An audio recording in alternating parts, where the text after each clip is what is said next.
Pessoal, então, só para lembrarmos, nós finalizamos a aula anterior, quando a gente tratou sobre matéria, nós analisamos os poderes administrativos e fomos até a análise do poder de polícia.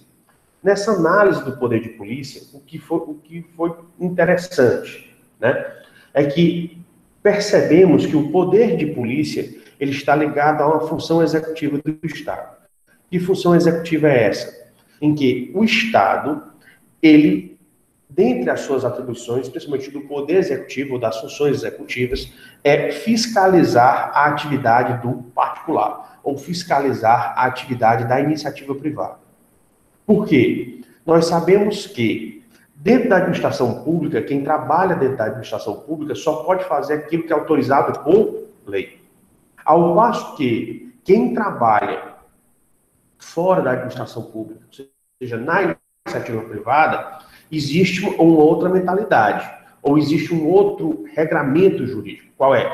O particular, seja ele na pessoa física ou na pessoa jurídica, ele pode fazer tudo aquilo que não esteja proibido pelo direito. Então, ele é livre, ele tem um grau de liberdade muito maior. Porque se na administração, as pessoas que compõem a administração, elas só podem agir dentro da legalidade, no direito privado, por consequência, na iniciativa privada, o empresário ou a pessoa que está dentro da iniciativa privada, ele pode fazer tudo aquilo que não seja proibido pelo direito. Então, você vê esse grau de liberdade, onde o grau no setor privado ele é muito maior do que no setor público.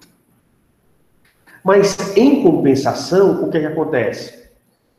Como a liberdade é maior, o setor privado ele pode cometer alguns erros, de extrapolar os limites. Então, por isso que o Estado, a administração pública, ela tem o dever de fiscalizar as atividades dos particulares, ou seja, as atividades da iniciativa privada. Então, é um dever do poder público fazer isso. Então, dentro dessa perspectiva é que surgiu o poder de polícia, esse poder de fiscalizar a atividade dos particulares, principalmente da iniciativa privada. Então, se equivoca, engana-se, quem acha que o poder de polícia são só os poderes das polícias, ou das instituições que têm o nome de polícia, né? Ele vai muito mais abrangente. Aquilo que o CREA faz em relação às construções, ver se tem um responsável técnico, é um poder de polícia, do exercício das profissões. Quando você vê a vigilância sanitária visitando estabelecimentos como lanchonetes, quiosques, supermercados, mercadinhos, ou até consultórios médicos ou odontológicos, ela também está executando o poder de polícia. Então você vê que esse poder de polícia ele é muito mais abrangente. E ele está entregue exatamente ao poder executivo, que é exatamente aquele poder que executa as funções executivas.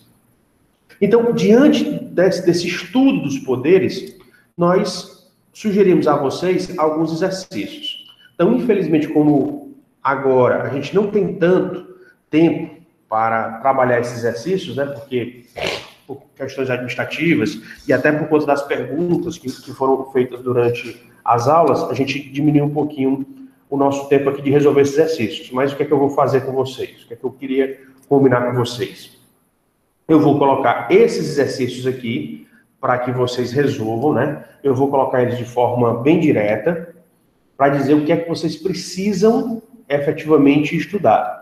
E aí, na próxima aula, ou na posterior, eu faço brevemente eu dou as respostas a esses exercícios, ou as possíveis respostas. Queria deixar registrado que no direito a gente nunca tem somente uma única resposta. Você tem várias opções de resposta, né? Tem aquelas mais eficientes, tem aquelas menos eficientes, mas você nunca tem somente uma resposta. Você tem várias possíveis, tá certo? Então, o que eu queria exatamente é isso. Deixar hoje para que vocês pesquisem, daqui a 2 aulas a gente pode retornar para falar sobre eles. Inclusive aqui, quem for fazer as tarefas, independente de você faltar a aula ou não, mas quem for fazer as tarefas, vocês vão ver que esses exercícios a gente colocou lá também nas tarefas, para que vocês tenham a oportunidade de aguçar os sentidos, de entender melhor e começar a entender melhor a sistemática que acontece dentro da administração pública. Certo? A forma de pensar, a forma de agir dentro da administração pública. Então, o primeiro exercício que nós sugerimos é esse. Um determinado fiscal de vigilância sanitária ao executar uma operação de fiscalização em alguns restaurantes situados no centro da sua cidade, acabou por destruir todo o estoque de gêneros alimentícios perecíveis que se encontravam na câmara frigorífica de um dos estabelecimentos fiscalizados. O fiscal alegou posteriormente que a destruição do estoque ocorreu devido à impossibilidade de separar os produtos que já estavam com prazo de validade vencido daqueles que ainda se encontravam dentro da validade. Analise a licitude da conduta do fiscal.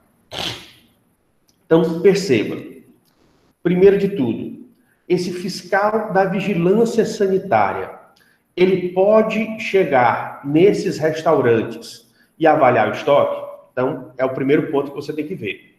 O fiscal da vigilância sanitária, ele pode entrar nos restaurantes, pode ir até as cozinhas dos restaurantes, ele pode ir até os estoques dos restaurantes e fazer essa fiscalização? Primeiro ponto. Segundo ponto, né?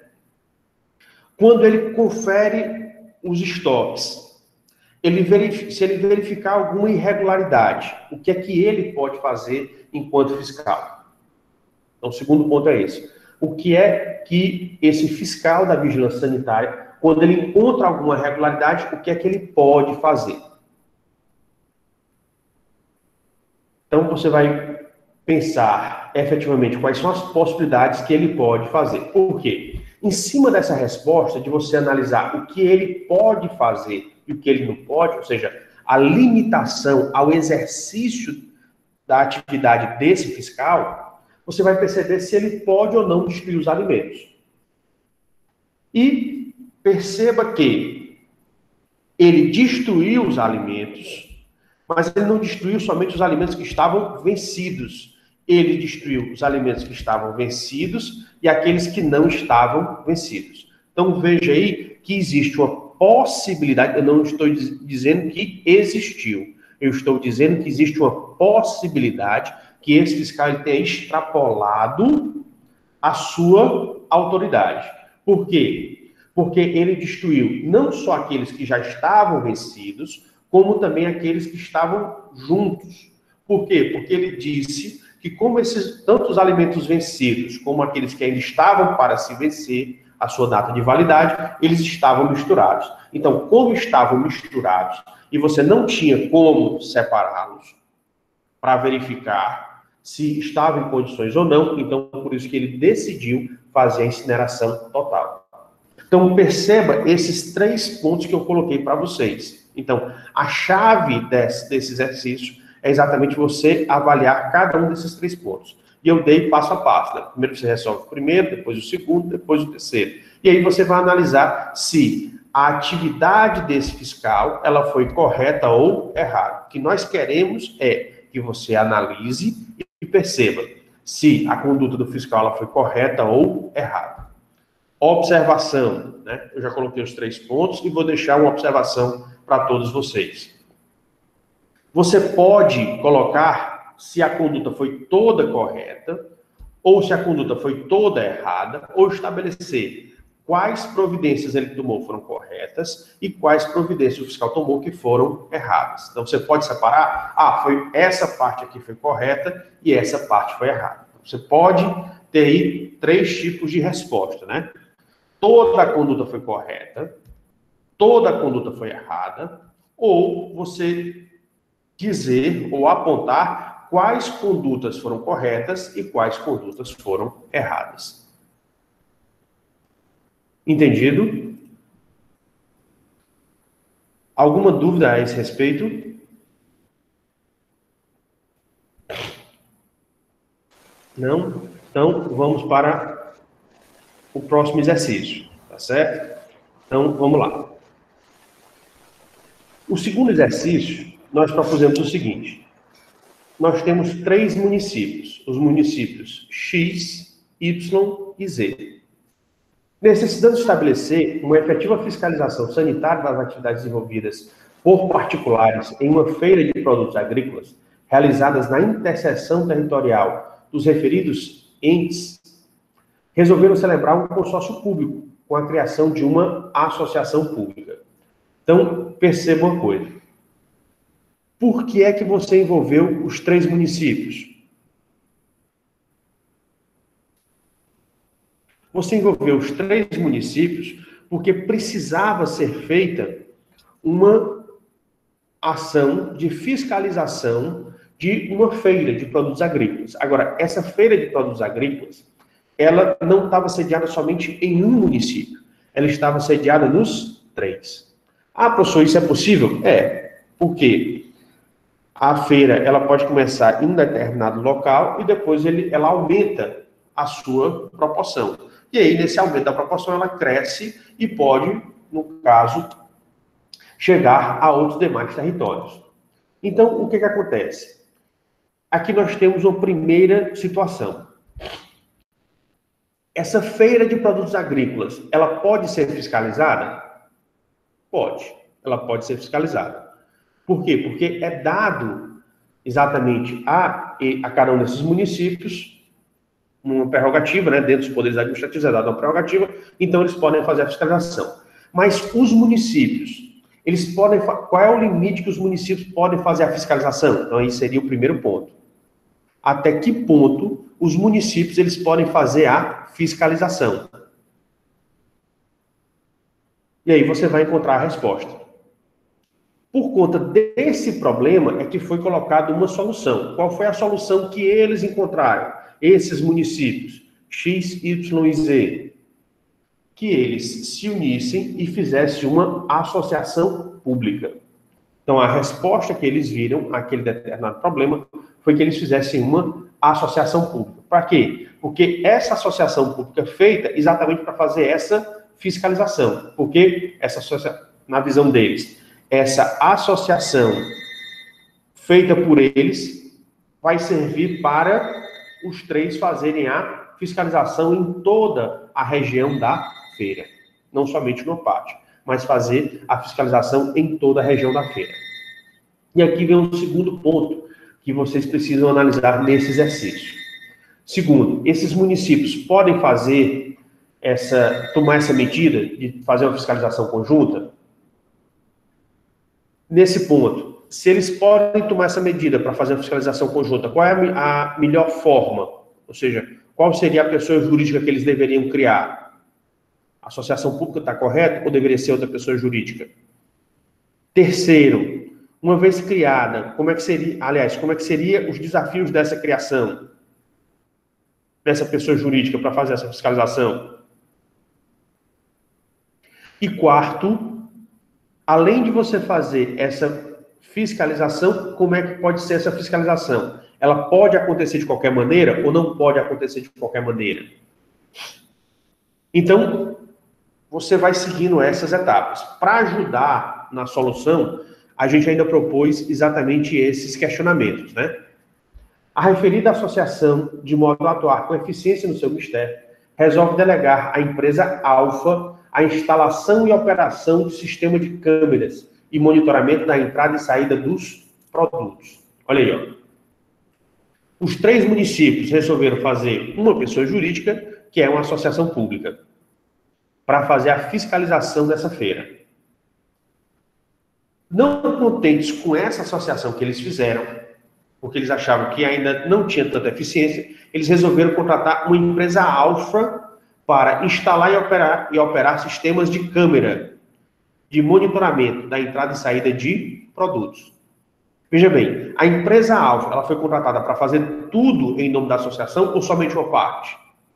A parte que ela está fazendo, ela pode fazer ou não pode fazer? Né? Então, essa associação, ela pode contratar a empresa Alfa? Se ela pode contratar a empresa Alfa, ela pode contratar para que a empresa Alfa faça o quê? Então, a empresa Alfa pode fazer tudo ou só pode fazer algumas coisas? Então, tudo isso tem que ser levado em consideração na hora de você fazer a apreciação dessa atividade. E aí nós colocamos os questionamentos para ajudarem vocês, né? Essa associação pública pode aplicar multas e outras eventuais sanções quando forem descumpridas as normas sanitárias estabelecidas pelos municípios X, Y e Z? Então, veja bem, A associação que foi feita, ela pode aplicar multa ou qualquer tipo de sanção por infrações administrativas? E descumprir norma sanitária é infração administrativa, né? Então, ela pode? Não pode? Então, você vai responder aqui sim, não, e o porquê disso daí. Segundo, a associação pública pode realizar essa delegação para a empresa alfa? Isso pode acontecer? Então, seria o outro ponto importante para resolver essa situação. Tá certo? Pessoal, aqui, alguma dúvida? Vocês têm alguma dúvida a esse respeito? Não, professor, eu não tenho. São questões bastante interessantes que ajudam você exatamente a refletir, a pensar naquilo que a gente viu, né? E principalmente a fazer uma aplicação prática daquilo que a gente está estudando. Tá certo? Tá certo.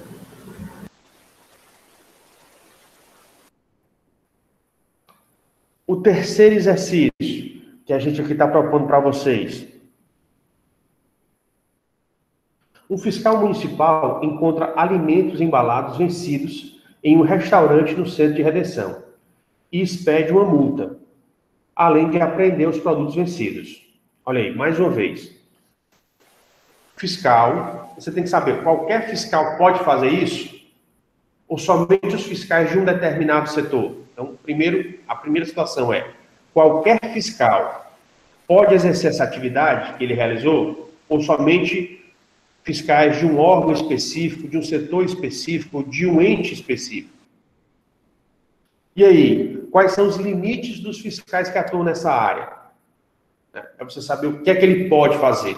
Por quê? Porque você vendo o que é que o fiscal ele pode fazer, você pode perceber se ele pode ou não fazer isso, apreender esses produtos que estão vencidos.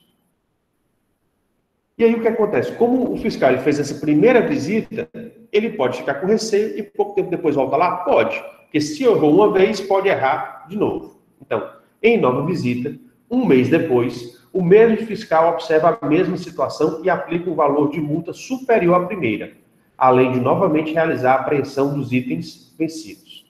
Então, veja bem, a situação se repetiu. A situação se repetiu e, dessa vez, o fiscal ele tomou uma medida igual, que foi apreender os produtos que estavam vencidos, mas, no que diz respeito em relação à multa, ele foi além. O que foi que ele fez em relação à multa? Ele colocou um valor maior para a multa. Então, veja que se a primeira estava correta, essa segunda vai estar correta, por quê? Ele quase repetiu o mesmo procedimento. Qual foi a diferença? É que na multa, ele colocou um valor maior. Então, nessa segunda vez, ele pode estabelecer esse valor maior ou ele não pode? Então, vocês viram que teve a primeira situação, depois teve a segunda situação e agora vai ter a terceira situação. Na terceira visita, 2 meses depois, ou seja, ele foi, digamos, no dia 10 de janeiro. Depois ele voltou no dia 10 de fevereiro. E depois ele volta no dia 10 de março. Ah, não, perdão. 2 meses depois, a segunda. Então, ele vai 10 de janeiro, 10 de fevereiro, que é 30 dias depois, e depois ele volta lá no dia 10 de abril, que é 60 dias depois da segunda visita. O fiscal encontra um único item vencido, cujo prazo de validade vencera apenas 2 dias antes. Diante disso, além de aplicar multa e apreender o item, interdita o estabelecimento. Então, veja bem, na terceira vez que ele foi lá, 2 meses depois da segunda ida, na segunda situação, ele só encontra um item vencido e o prazo de validade dele venceu somente faz 2 dias. Então, ele só vê um que venceu somente em 2 dias. Aí ele aplica novamente a multa, apreende somente o item, mas ele toma uma decisão mais drástica do que as anteriores, que é o quê? Ele interdita todo o estabelecimento, ou seja, ele fecha tudo. Por quê? Porque ele já pegou 3 erros seguidos naquele determinado estabelecimento. E aí a gente pergunta para você, você, como chefe do setor de fiscalização e superior ao fiscal na hierarquia administrativa, recebe um recurso do restaurante contra as medidas impostas na terceira visita do fiscal. Então, o fiscal, na terceira visita, ele fez a situação mais complicada. Por quê? Porque ele vai fechar o estabelecimento.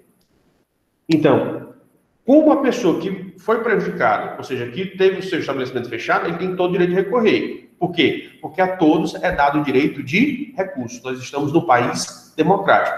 E qualquer ato de autoridade pode ser passivo de recurso, tanto administrativo quanto judicial, né?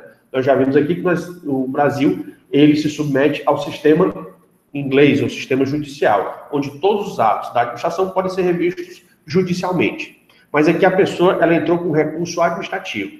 E esse recurso administrativo vai para o chefe. E imagine que você é esse chefe.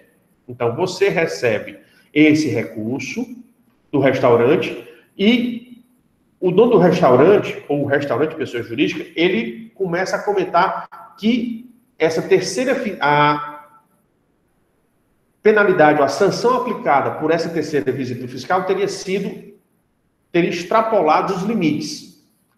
Dentre outros argumentos, o recorrente alega que haveria excesso de poder, em razão de uma alegada perseguição pessoal por parte do fiscal.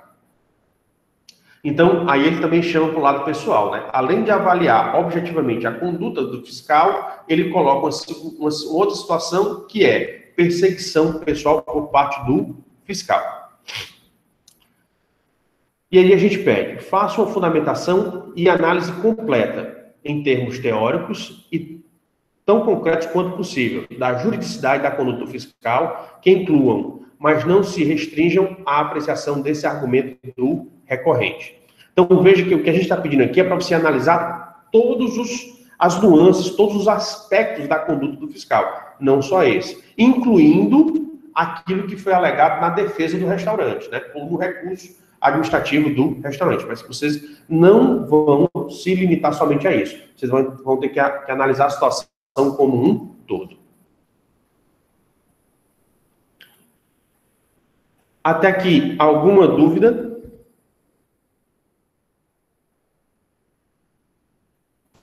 Não, professor. Mas eu queria saber se o professor vai disponibilizar essas partes no cigarro. Essas atividades. Essas atividades elas já estão nas tarefas. Se você for lá na parte tarefas, atividades, nas atividades de compensação, aquelas atividades de compensação dos poderes administrativos, elas já estão lá previstas, tá certo? Tá bom. Obrigado.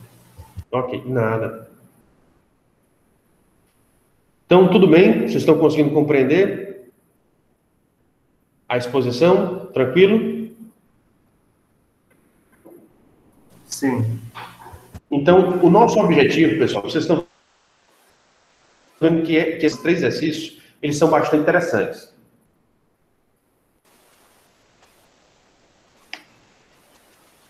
Eles tentam envolver tudo aquilo que vocês estudaram até agora e, principalmente, ajudar vocês a entenderem melhor toda a situação e também que ajude vocês a entender melhor, a aplicar mais na prática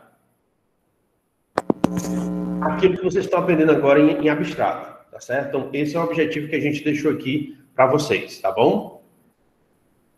Pois não, alguém quer perguntar?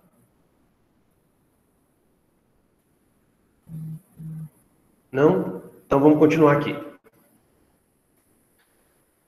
Depois que a gente deixou esses 3 exercícios, a gente vai continuar por quê? Porque além daqueles poderes que a gente já analisou, que a gente já estudou, a gente tem um chamado poder normativo. E aí o que acontece? Esse poder normativo, professor, não seria poder legislativo? Não. Por quê? Lembrem-se que nós estamos estudando o direito, lembrem-se que nós estamos estudando o direito administrativo. E o direito administrativo está ligado o quê? Está ligado a quem? A função administrativa. E quem é que tem essa função administrativa? É exatamente o poder executivo. Então, por isso que nós temos essa correlação. Você tem aqui a gente está analisando o poder administrativo, onde ele tem as funções executivas. Então, por isso que a gente está fazendo análise daquilo que cabe ao poder executivo, as funções específicas ou as funções típicas do poder executivo. É isso que nós estamos analisando, tá certo? Então, por isso que é o nosso tema central, ou é o nosso foco principal. Então, quando a gente fala de, como a gente está falando em relação ao poder executivo, a gente não vai falar em lei. Por quê? Porque quem é que faz as leis? É o poder legislativo. Então, você só pode falar de poder legislativo, o poder de fazer lei. Então, quem é que tem o poder de fazer lei? É o poder legislativo. O executivo, ele não tem o poder de fazer lei. Entretanto, ele tem o poder de fazer normas. Qual é a diferença? Porque o poder executivo, ele pode fazer normas que venham a complementar ou regulamentar, aliás, melhor dizendo, que venham a regulamentar as leis. Então, na verdade, ele faz normas infralegais, abaixo da lei e para regulamentar as leis, tá certo? Esses atos do Poder Executivo, eles vão ser considerados atos administrativos normativos e eles têm caráter geral e abstrato. Como eu disse a vocês, a situação deles é que eles são infralegal, tá certo? Pessoal, só um instantezinho, por favor, tá bom? Eu queria pedir a vocês aí, aqui só um instante. Tá bom.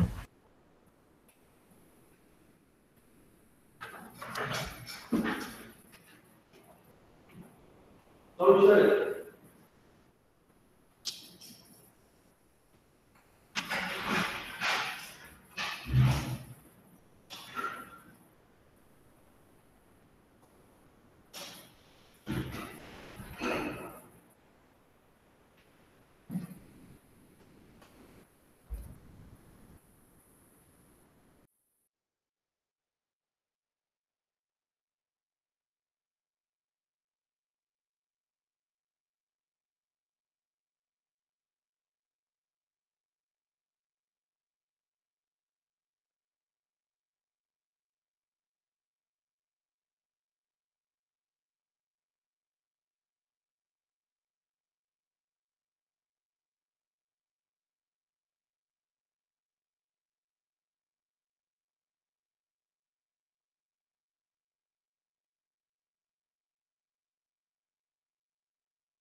Pessoal, me perdoem, era da administração lá da universidade, estavam me ligando e não se tocaram que eu tinha aula agora.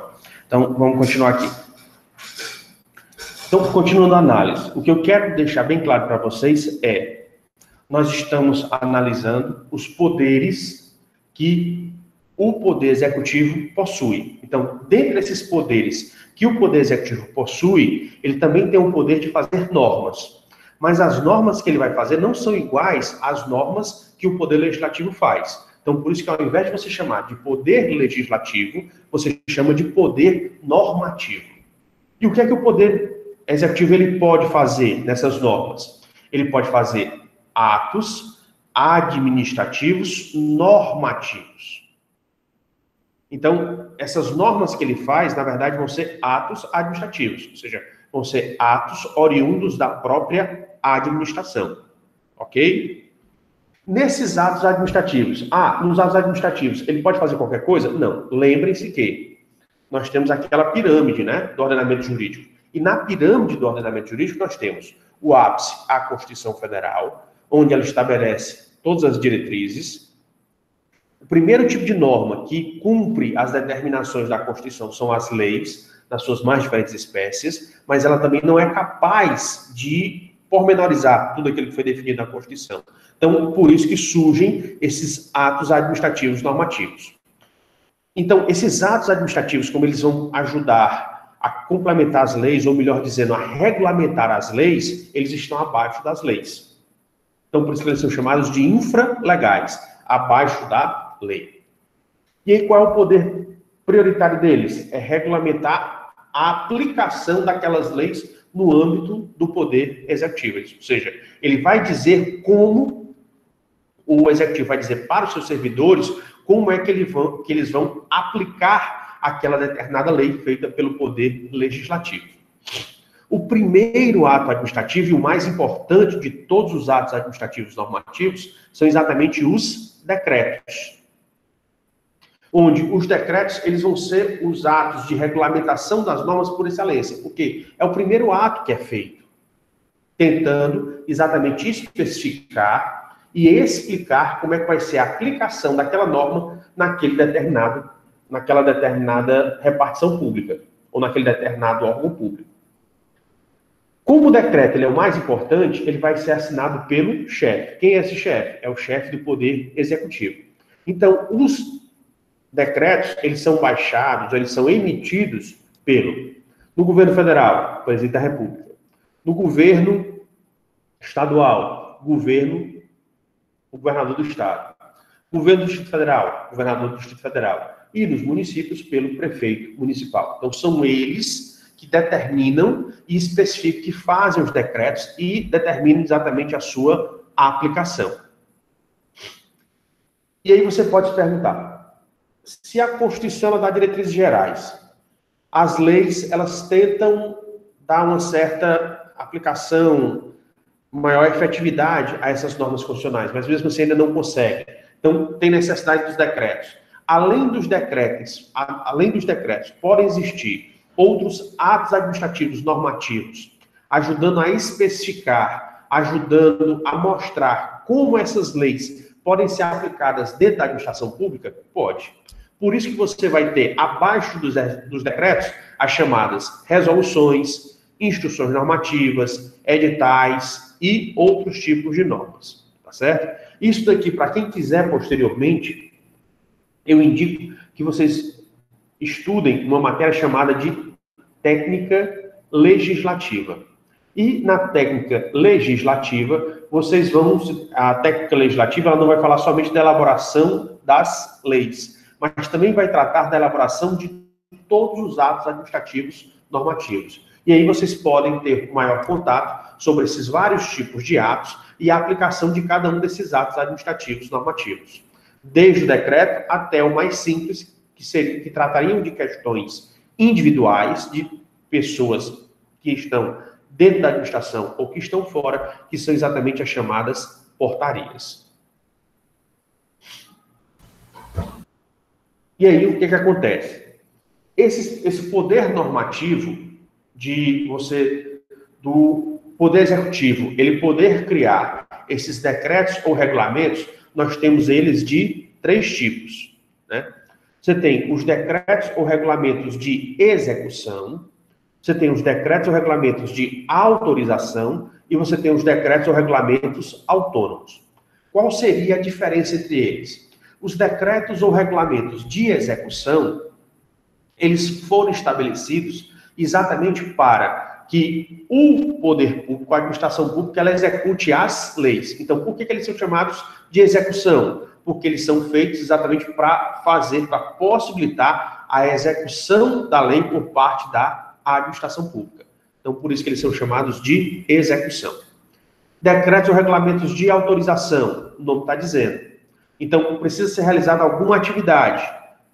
E aquela atividade, ela não é autorizada diretamente pela lei. Então, depende dos casos concretos, depende das circunstâncias que vão aparecer. Aí você vai ter, por parte das autoridades públicas, os decretos ou regulamentos de autorização.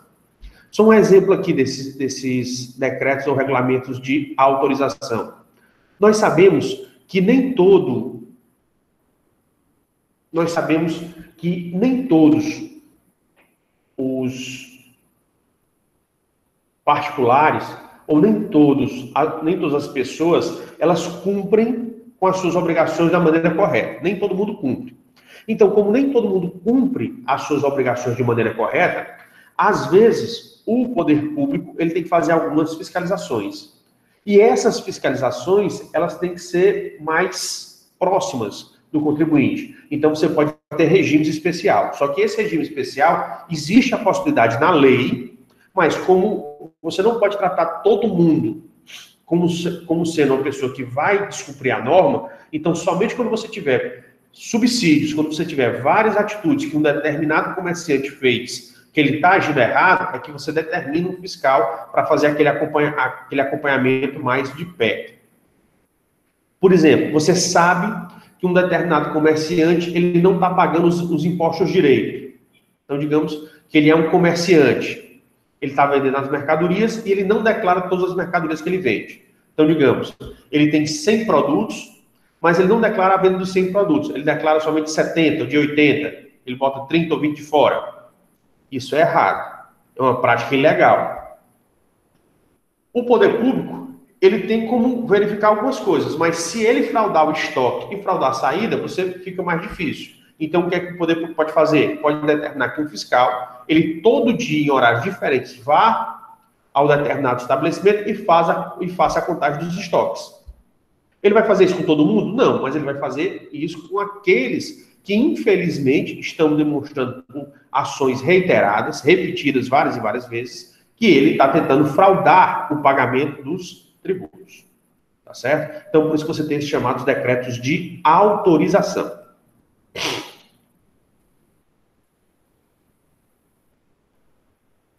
E eu vou só voltar aqui, depois a gente vai fazer esse estudo mais pormenorizado. E o chamado decreto autônomo. Autônomo é porque ele não precisa de alguma coisa, né? Ele é considerado autônomo exatamente por isso, porque ele não precisa de alguma coisa. Ele não precisa de quê? De lei. E você pode perguntar, professor, mas pode ter decreto sem lei? Pode, desde que ele esteja embasado na Constituição. Então, o decreto autônomo é aquele que não precisa de lei para fazer algumas atividades dentro da administração pública, mas ele tem que estar embasado na Constituição. Então, veja bem, esse decreto ele não surge do nada, ele surge por uma autorização da própria Constituição Federal de 1988. Percebam que não existe decreto totalmente autônomo. Esse decreto, ele pode não estar embasado na lei, mas ele tem que estar embasado na Constituição. Por quê? Qualquer decreto que não estiver embasado na lei ou na Constituição, ele é um decreto inconstitucional ou ilegal. Então, ele está errado, porque ele tem que ter um embasamento. Via de regra, os decretos tiram seu embasamento das leis e, excepcionalmente, eles podem tirar seu embasamento diretamente da Constituição sem precisar de lei. Por isso que eles são chamados de decretos autônomos. Vocês conseguiram compreender? Estão conseguindo entender essa projeção? Sim, professor. Dá para compreender. Okay. Só que eu tenho uma dúvida, não é? É uma inquietação que passou na minha cabeça a respeito dessa última explicação, em que o senhor disse que qualquer decreto nesse caso, né, tem que ser embasado na Constituição ou na lei. Então, o que passou na minha cabeça, será que poderia existir um decreto que não é baseado na Constituição? Não. Se tornar um decreto legal, nesse caso. Veja bem, o decreto, ele é como se fosse o seguinte, você vai pegar a sua justificação imediata. A justificação imediata do decreto geralmente está em lei. E a imediata vai estar na Constituição. Por quê? Pode existir lei contra a Constituição? Não. Então, toda lei que tiver, ela está de acordo com a Constituição. Por sua vez, os decretos vão estar de acordo de forma imediata com a lei e de forma mediata com a Constituição. Agora, existem alguns decretos que o Constituinte Federal Brasileiro de 1988, ele possibilitou que os decretos fossem feitos, decretos e regulamentos fossem feitos, baseados diretamente na Constituição, não precisasse passar por lei, ou seja, não necessitasse de lei. Então, todo decreto vai ser constitucional? Vai. Mas nem todo decreto vai ser legal. Por quê? Porque a própria Constituição Federal de 88, a Constituição Federal Brasileira de 1988, ela dispensou, em casos excepcionais, que ela mesma indica, as situações onde se dispensa a lei. Mas todos eles vão ter o seu substrato, direto ou indireto, mediato ou imediato, na Constituição. Deu para esclarecer? Entendi. Ok. Obrigado. Nada. Então vamos lá. Uma vez que a gente tem essa ideia, a gente vai seguir agora para tentar entender um pouquinho mais cada um desses decretos ou regulamentos. Pois não? Sim, desculpa, professor. Esse decreto, em vez de ser autônomos, não seriam semi-autônomos porque depende automaticamente da Constituição? Olha, Que não dependem da lei. Quem determinou essa denominação foi a própria Constituição.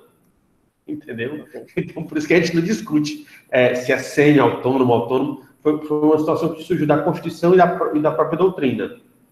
E hoje em dia ele é utilizado na jurisprudência também. Então,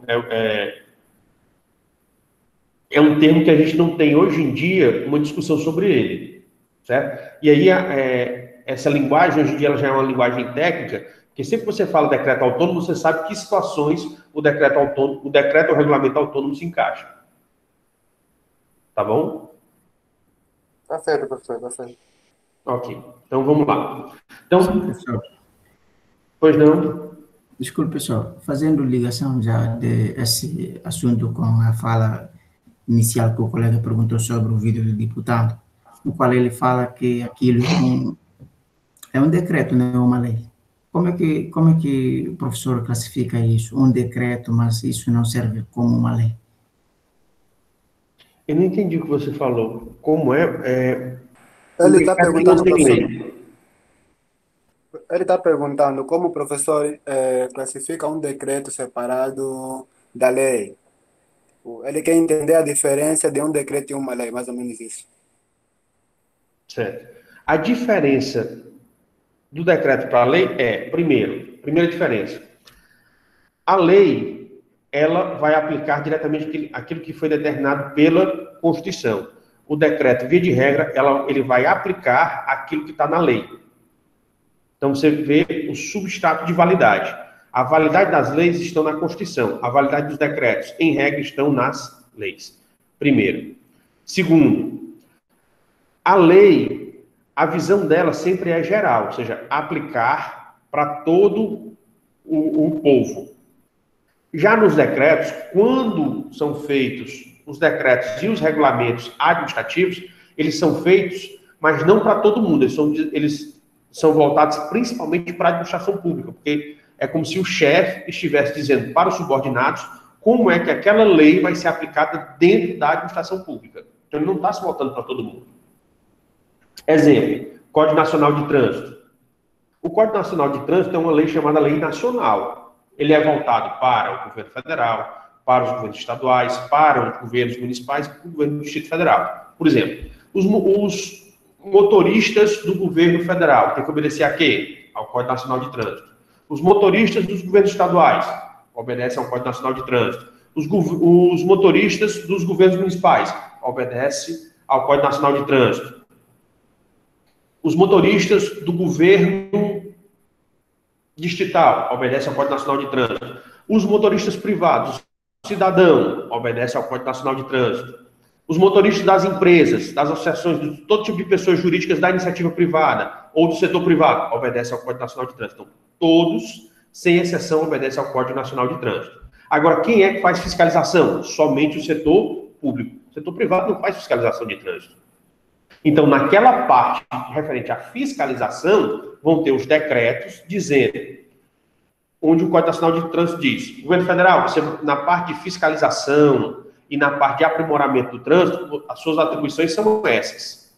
Governos estaduais são essas. Governos municipais são essas. E cada um vai se especializar e vai fazer os decretos de como é que elas vão fazer aquelas atividades estabelecidas pelo Código Nacional de Trânsito para os seus casos. Então, perceba que o Código Nacional de Trânsito ele é aplicado a todos, sem exceção. Mas existem atividades que só podem ser feitas pela administração. E não é só uma esfera de poder, são todas.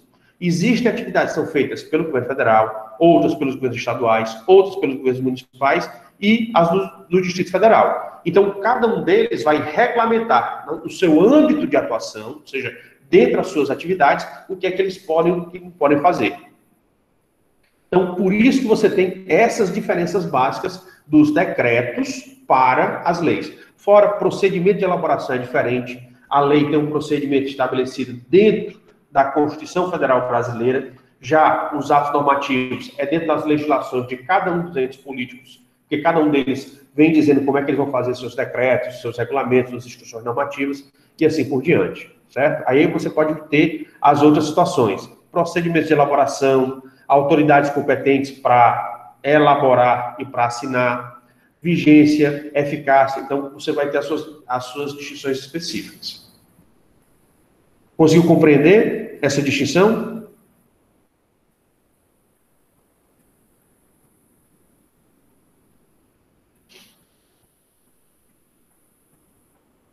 Ok. Excelente. Então, vamos voltar aqui feita essa distinção aí entre a lei e o decreto, a gente vai voltar ao nosso tema central, que exatamente a gente está estudando os 3 tipos de decretos ou regulamentos que podem existir, né? Então, retornando lá, vamos entender melhor aquele primeiro tipo de decreto ou regulamento que nós temos, que são os decretos ou regulamentos de execução. O que é importante você entender? É que esses decretos ou regulamentos de execução, eles visam regulamentar ou complementar as disposições legais. E o que é que significa esse complementar ou regulamentar? Ele vai detalhar, ou seja, ele vai especificar, nessa atividade aqui que a lei falou, o que é que a administração pública pode fazer? Aí ele vai começar a estabelecer isso, mais aquilo outro, e assim por diante, tá certo? Então, ele pode detalhar, ele pode explicitar, ou seja, um determinado trecho que ficou um pouco dúbio, ele vai ser aprofundado. Ele pode suprir as lacunas, ou seja, ficou uma brecha. Essa brecha pode ser suprida através do decreto, ou ele pode operacionalizar. O que é o operacionalizar? Ele dizer, olha, essa atividade aqui, por exemplo, a fiscalização do trânsito, qualquer pessoa pode fazer a fiscalização do trânsito? Não. Quem vai fazer a fiscalização do trânsito é uma autarquia do trânsito, ou é a guarda municipal, ou são os policiais. A gente vai fazer convênio com as polícias militares e os policiais militares também vão poder fazer essa operacionalização do trânsito. Então, a operacionalização é como é que ele vai aplicar na prática. Se vai ter um setor competente, ou todos os setores vão ser competentes, o que é que cada pessoa dentro da administração pública ela pode fazer para aplicar a lei, o que é que ela não pode, e assim por diante, tá certo? Como exemplo, a gente coloca aqui o artigo 84, inciso 4 da Constituição, né? Que dá exatamente o embasamento dos decretos ou regulamentos de execução. Compete privativamente ao Presidente da República, inciso 4, sancionar, promulgar e fazer publicar as leis, vírgula, ou seja, é outra atividade que o Presidente também pode fazer, bem como expedir decretos e regulamentos para fiel execução das leis. Eu pergunto a vocês, essas leis aqui que está se referindo no artigo 84, são todas as leis ou somente as leis do âmbito federal? Somente as leis que estão no âmbito federal, ou seja, as leis nacionais e as leis federais. Mas, por sua vez, se o presidente ele pode fazer os decretos e regulamentos para executar essas leis federais ou nacionais, os governadores de estados podem fazer a mesma coisa? Pode. Mas os governadores de estado eles só podem fazer decretos em relação às leis estaduais. Os municípios, da mesma forma, os prefeitos também podem fazer os seus decretos e regulamentos de execução, mas em relação às leis municipais. Então, por isso que você precisa estudar a competência de cada um. Porque cada um dos chefes do Poder Executivo, ele vai ter o mesmo direito, mas em relação à sua competência. Um não pode entrar na competência do outro. Compreendido? Sim, compreendi. Sim, prof. Ok. Os decretos, como eu falei para vocês, ou regulamentos de autorização, né? Eles também vão complementar a lei, em função de disposição contida expressamente na própria lei, que prevê expressamente que determinado assunto será objeto de decreto de acordo com os eventuais parâmetros indicados. É aquilo que eu disse para vocês, onde a lei ela vai prever tanto os casos normais quanto também os casos excepcionais. E naqueles casos excepcionais, para que eles sejam instaurados, ou seja, para que eles sejam efetivados, precisa de uma ordem expressa. Então, essa ordem expressa, ela vai ser estabelecida nessas ocasiões, que você verificar aquelas situações excepcionais. Ou seja, existem situações normais e situações excepcionais. Os membros daquele determinado setor, eles vão poder fazer todas as atividades normais. As atividades excepcionais, elas vão precisar de uma complementação, ou seja, ela vai precisar de um decreto ou de um regulamento de autorização. Por quê? Porque elas só podem ser instauradas naquelas situações específicas. A gente colocou aqui alguns exemplos para vocês, né?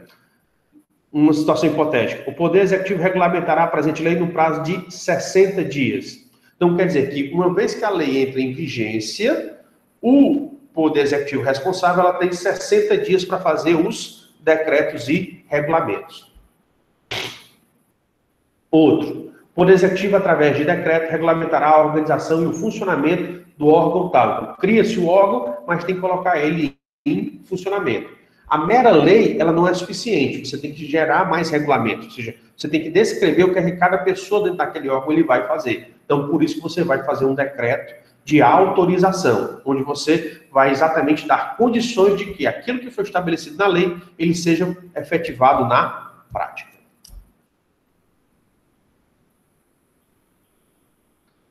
Vocês estão conseguindo acompanhar? Sim, professor. Ótimo. Então, continuando aqui. Nós temos, então, os decretos e regulamentos autônomos. Como eu disse para vocês, ele é autônomo por quê? Porque ele não precisa de lei, mas ele vai tirar o seu substrato ou a sua autorização de quem? Diretamente da Constituição. E a própria Constituição brasileira, ela diz em que situações você pode ter os chamados decretos autônomos. Então, vamos lá. Artigo 84, inciso 6. Dispor mediante decreto sobre. Então, o artigo 84, ele está autorizando que, nesses casos aqui previstos no inciso 6 desse artigo, todas essas situações que nós vamos aqui abordar, elas vão ser feitas baseadas na própria Constituição. Então, o decreto, ele não vai precisar de uma lei, ele vai ser feito baseado na própria Constituição, ou nesse mandamento normativo. Então, quando é que os chefes do Poder Executivo, eles podem emitir decretos sem precisar de lei?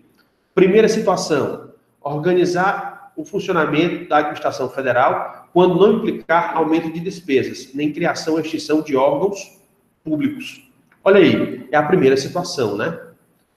Porque um governante novo, ele pode querer remodelar os ministérios? Pode. Se ele remodelar os ministérios e ele não aumentar a folha, ou seja, não aumentar os gastos com aquela determinada estrutura, ele pode fazer o quê? Administrativamente, somente por decreto, sem precisar submeter ao legislativo. Então, veja que o critério aí estabelecido para você ter um decreto autônomo é o quê? É você não aumentar os gastos. Você ou mantém ou diminui. Então, se o chefe do executivo ele quiser mexer na sua organização administrativa, e, ao mexer na sua organização administrativa, ele mantém os gastos ou diminui, ele pode fazer diretamente por decreto. Ele não precisa fazer lei. Ah, professor, e se ele precisar aumentar? Aí ele não faz por decreto. Ele faz por medida provisória. Por quê? Porque a medida provisória, embora ela seja publicada e entre em vigência imediata, logo após a sua publicação, depois o Poder Legislativo ele vai fazer a verificação se aquilo que o chefe do executivo fez está correto ou não, certo? Então, por isso que você tem essas duas circunstâncias. Se precisar aumentar, ele pode enviar um projeto de lei ou fazer através de medida provisória. Se ele permanece, ou seja, fica tudo igual, ou ele diminui, ele pode fazer através do chamado decreto autônomo.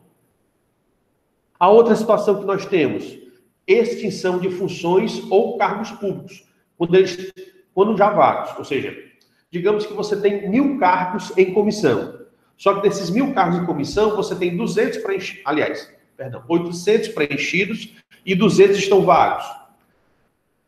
Se o país estiver passando por uma crise financeira, o que é que o presidente da República pode fazer? Ele pode, ele mesmo, chegar e já fazer um decreto extinguindo aqueles 200 que estão vagos. Por quê? Como não tem ninguém, ninguém vai ser prejudicado, primeiro. Segundo, além de não ter ninguém, ninguém ser prejudicado, o que é que ele vai fazer? Ele vai diminuir os gastos. Então, como ele está diminuindo os gastos, por isso que ele já pode fazer a extinção sem precisar diretamente de lei. Então, você verifica que a ideia é exatamente essa, né? Sempre que você tiver o Poder Executivo tomando medidas para diminuir os gastos, para manter ou diminuir os gastos, mas aumentando a eficiência da máquina pública, ele pode fazer aquelas alterações sem precisar de lei.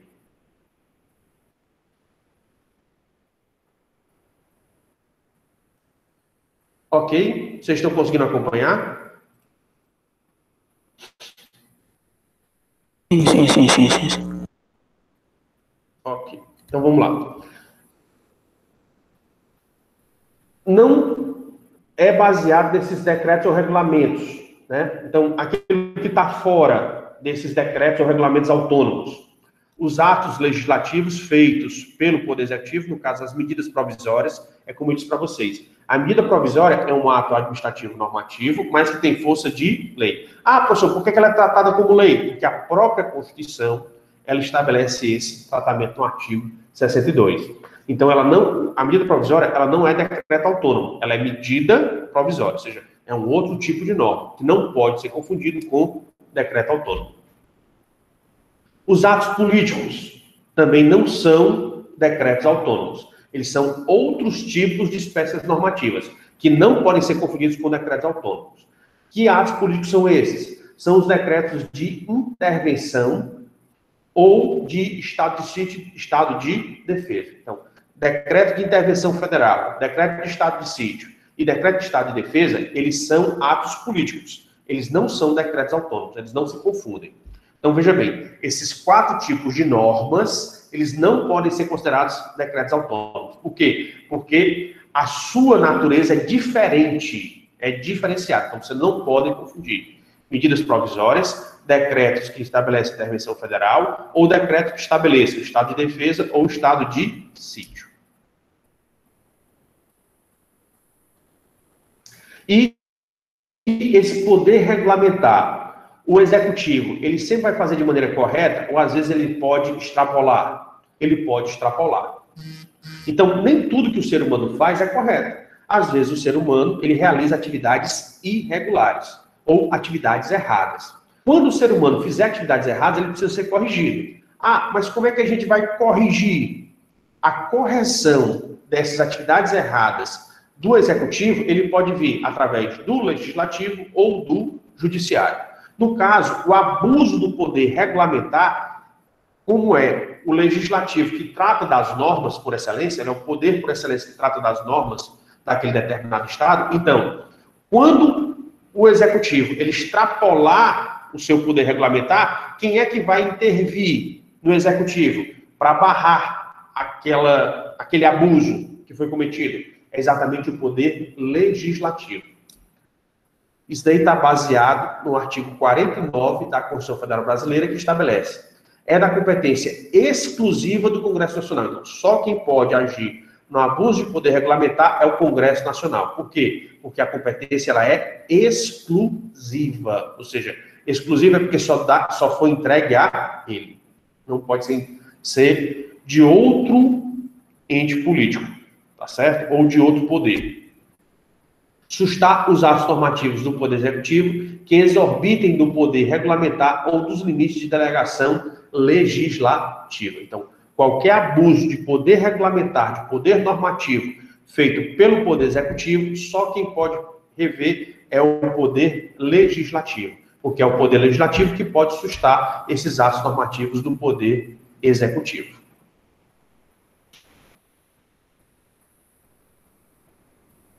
E, por fim, a gente traz só essa situação aqui, que é uma situação que hoje em dia está sendo muito discutida, que é a deslegalização, ou seja, você tirar da lei, né? Ou seja, você não tem necessidade de tanta lei, e regulamentação técnica. Essa discussão hoje em dia está ocorrendo muito, né, dentro do campo do direito administrativo, onde o que se discute é o modelo clássico de separação dos poderes, né, onde os poderes são independentes e harmônicos entre si. E, através do processo de separação dos poderes, coloca regras excepcionais de delegação da prerrogativa de legislar, onde o executivo ele tem tanto as medidas provisórias, que são atos administrativos normativos, mas que vão ser tratados como lei, enquanto eles tramitam perante o Poder Legislativo, como também você tem as chamadas leis delegadas. Então, existe muito essa possibilidade de delegação dessa atividade legislativa ao Poder Executivo. E aí, o que é que essa discussão ela quer analisar? É a complexidade técnica de determinados assuntos para serem regulamentados pelo Poder Executivo e não pelo Poder Legislativo. Por que o Poder Legislativo é importante? Porque o Poder Legislativo ele é feito pelos legisladores. E, em regra, os legisladores eles vão defender os interesses de quem? Do povo, e não do Executivo, e não dos governantes. Então, por isso, tem essa necessidade de você não tirar as atribuições do Legislativo, e sim você fortalecer o Legislativo. Então, o ideal é que possam ocorrer essas delegações de produção normativa, mas que essas delegações de produção normativa, elas sejam destinadas a órgãos ou entidades especializadas, e não especificamente ao Executivo. Por quê? Porque aí você vai dar mais poderes dos governantes, e os governantes eles podem cometer abusos. Então, por isso que o ideal é você falar sobre essas instituições que têm mais independência e mais especialização sobre aqueles determinados assuntos. Bem, isso daqui não é obrigatório, a gente suscitou somente para que vocês tivessem as condições de entender, hoje em dia, como é que está exatamente esse campo do direito administrativo nessa parte dos poderes administrativos, principalmente aquela referente ao poder normativo. Tá certo? Até aqui alguma dúvida?